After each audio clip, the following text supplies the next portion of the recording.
Halo semua, Assalamualaikum warahmatullahi wabarakatuh. Salam sejahtera bagi kita semua. Perkenalkan, saya Fadlan Muzaki.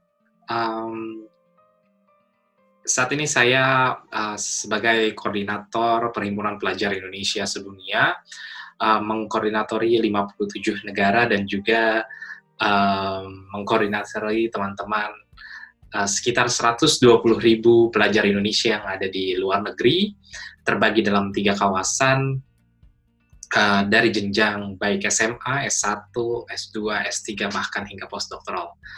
Pada kesempatan kali ini, saya mengatasnamakan Rumah Millennials, karena kebetulan saya diamanahi dan dipercaya oleh Mas Taufan dan kawan-kawan sekalian untuk menjadi ketua bidang hubungan internasional di Rumah Millennials ini. Pada kesempatan kali ini, saya ingin mencoba berbagi cerita kepada teman-teman sekalian yang saat ini sedang menjalani self-quarantine atau karantina di rumah atau menjalani seperti work from home dan sebagainya.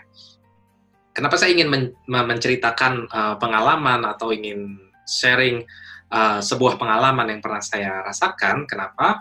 Karena sebenarnya saya juga kuliah di Tiongkok dan ini hampir 4 tahun saya kuliah di Tiongkok, namun pada saat ini saya sedang di Jakarta. Kebetulan sejak tahun lalu saya menetap di Jakarta untuk mengadakan penelitian, dan keadaan-keadaan yang dirasakan oleh teman-teman Tiongkok pada saat lockdown yang dilakukan oleh pemerintah China itu mungkin bisa saya sharing di saat seperti ini. Tapi intinya bukan seperti itu. Intinya adalah bagaimana kita bisa tetap produktif di saat atau dalam keadaan kita berdiam diri di rumah. Bahkan bagi saya sebenarnya, saya justru malah bisa dan merasa lebih produktif atau banyak hal yang bisa saya kerjakan atau saya selesaikan ketika saya benar-benar ada di rumah. Kenapa seperti itu? Karena pengalaman saya di Tiongkok ketika saya berkuliah di sana, pekerjaan saya atau aktivitas saya sehari-hari adalah saya keluar jam 8, kebetulan dormitory atau tempat menginap saya, tempat tinggal saya itu dekat, hanya sekitar 5 menit dari kampus, jadi saya hanya jalan kaki dari kamar saya ke kampus. Kuliah, biasanya kalau misalkan tidak ada kuliah, weekend itu saya biasanya pergi ke perpustakaan. Jam 8 saya sudah pasti keluar rumah, lalu baru balik jam 11. Dan saya lakukan itu biasa hanya di perpustakaan, dan di perpustakaan itu ada kantin, jadi dan di perpustakaan itu saya tidak berbicara satu sama lain, hanya di depan laptop. Jadi sebenarnya kondisinya sama seperti sekarang ini. Ketika saya pindah dari universitas satu ke universitas saya yang terakhir ini, justru ini lebih dapat dikatakan work from home. Kenapa? Ketika tidak ada perkuliahan, saya hanya di apartemen saya itu, dan saya melakukan segala aktivitas saya di sana. Walaupun demikian, ternyata dampaknya tidak hanya saya rasakan sendiri, tapi juga bisa saya rasakan bersama teman-teman seluruh dunia, dan juga bisa dirasakan oleh teman-teman di Indonesia. Baik, saya cerita sedikit demi sedikit. Bagaimana rasanya biar tidak bosan menghadapi karantina atau selama ada di rumah, mengurung diri dalam masa COVID-19 ini. Jadi, selama kita bisa produktif, selama kita memiliki komunitas, organisasi, dan tugas-tugas yang ada di kehidupan kita sehari-hari, sebenarnya kita bisa lebih atau meningkatkan produktivitas ketika kita kuliah, maksud saya ketika kita berada di rumah. Kenapa demikian? Karena kita bisa saving waktu kita bisa hemat waktu kita dalam perjalanan. Bayangkan teman-teman sekalian, dalam beberapa waktu terakhir saya coba beraktivitas di luar, saya memakan waktu 1-2 jam untuk perjalanan, pulang pergi sekitar 3-4 jam, lalu jika pindah dari satu tempat ke tempat lain, saya harus menghabiskan waktu sekitar 30 menit sampai 1 jam. Jadi sekitar 5 jam mungkin, sekitar 3-5 jam itu saya habiskan hanya waktu saya di jalan. Dan sisanya baru saya beraktivitas untuk produktivitas diri saya. Tapi ketika saya berada di rumah seperti ini, saya bangun pagi, saya bisa mengerjakan pekerjaan rumah seperti misalkan beres-beres, mandi dan semacamnya, atau bahkan bisa buat masakan dan sarapan sendiri. Setelah itu baru saya bisa mulai beraktivitas karena saya tidak harus membuang waktu saya di jalan.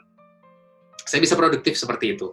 Namun ada pertanyaan dari teman-teman saya di media sosial, bagaimana jika memang pekerjaannya hanya itu-itu saja, yang kalau misalkan dikerjakan sekitar 4 jam, 5 jam itu sudah selesai, dan sisanya gabut. Sebenarnya teman-teman bukannya masalah gabut atau masalah tidak punya pekerjaan atau mungkin pekerjaannya sedikit, mungkin teman-teman belum menyusun goals atau belum menyusun hal-hal besar yang teman-teman ingin capai ke depannya. Sebagai contoh, saya sebenarnya dari tahun lalu saya ingin menerbitkan buku berjudul Pemburu 5 Waktu. Ini tidak pernah saya kerjakan dan tidak pernah saya selesaikan. Namun ketika saya ada di sini, saya selesai dengan kewajiban saya lakukan 3-5 jam, setelah itu saya coba move ke misi saya untuk menulis itu. Saya kerjakan dikit demi sedikit, sehingga alhasil sampai sekarang saya bisa menulis beberapa bab, dan insya Allah setelah selesai COVID-19 ini saya bisa menyelesaikan buku yang sebenarnya saya ingin selesaikan dari tahun lalu. Lalu juga saya bisa lebih aktif memantau teman-teman saya dalam kepengurusan PPI Dunia, aktif ikut meeting online dan semacamnya. Lalu juga saya bisa mengerjakan goals long term saya, dan saya bisa cicil sedikit demi sedikit dari sekarang. Sebagai contoh, saya ingin kuliah di luar negeri lagi untuk jenjang S3, dan saya perlu doing an in-depth research mengenai jurusan saya dan juga kampus-kampus yang ingin saya tuju untuk tujuan S3 saya. Di sini, ketika berada di rumah dalam waktu 24 jam ini, saya merasa memiliki waktu lebih lama untuk ini. Jadi untuk teman-teman sekalian, sahabat rumah millennials, jangan jadikan berdiam diri di rumah ini menjadi sebuah beban bagi teman-teman sekalian, namun juga ini bisa menjadi sebuah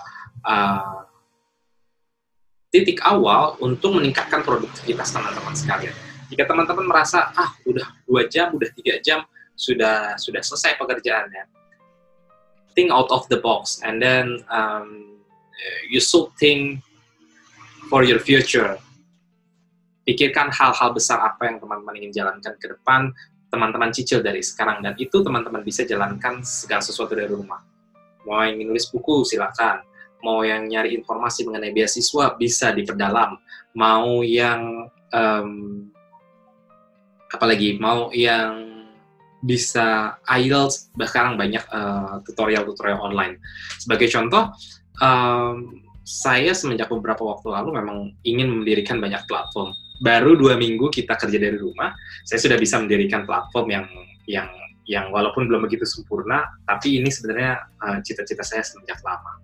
Lalu juga beberapa hal saya bisa dapat kerjakan, dan ini juga bisa menjadi contoh untuk teman-teman sekalian, sehingga ke depan bisa menjadikan work from home ini atau keadaan di rumah ini menjadi sebuah berkah yang bisa teman-teman jalankan, atau menjadikan kesempatan untuk teman-teman sebagai sebuah titik atau sebuah langkah untuk menjadi lebih produktivitas lagi. Selain itu, kalau misalkan ada pertanyaan, teman saya yang nanya, gila gue bosan banget nih, ada di rumah terus 24 jam, yang gue udah kerja, yang gue butuh kerjakan sudah dikerjakan semua, lalu apa lagi? Atau misalkan, gila gue bosan banget nih harus ngerjain misalkan nulis, harus belajar setiap hari 24 jam.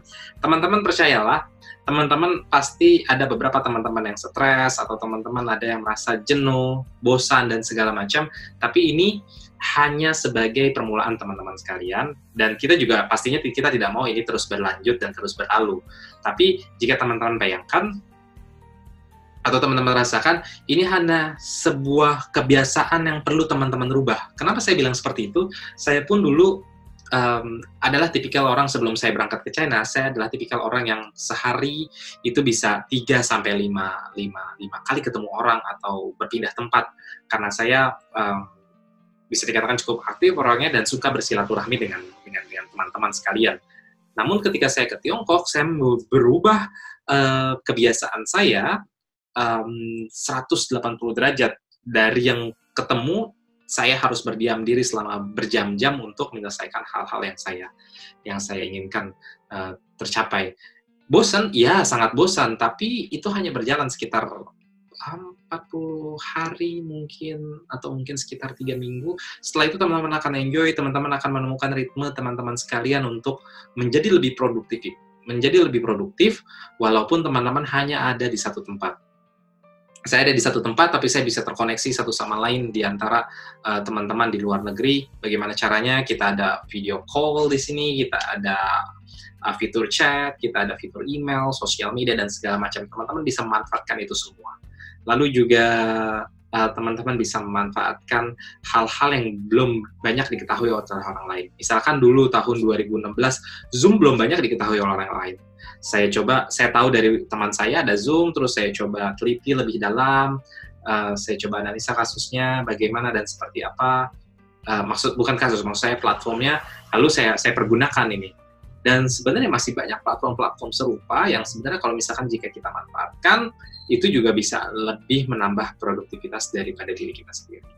Jadi tetap semangat teman-teman sekalian, mari kita berdoa agar COVID-19 ini cepat berlalu, dan jangan jadikan ini sebuah alasan bagi kita semua untuk tidak produktif atau untuk berleha-leha di rumah, karena kita di rumah ini tujuannya adalah untuk mencegah penyebaran virus semakin buruk di Indonesia ini, tapi juga kita harus tetap produktif, menjaga progresivitas di diri kita sendiri, khususnya agar ketika semua kondisi sudah normal, kita sudah one step ahead dibanding teman-teman kita atau dibandingkan orang yang lain. Saya rasa demikian.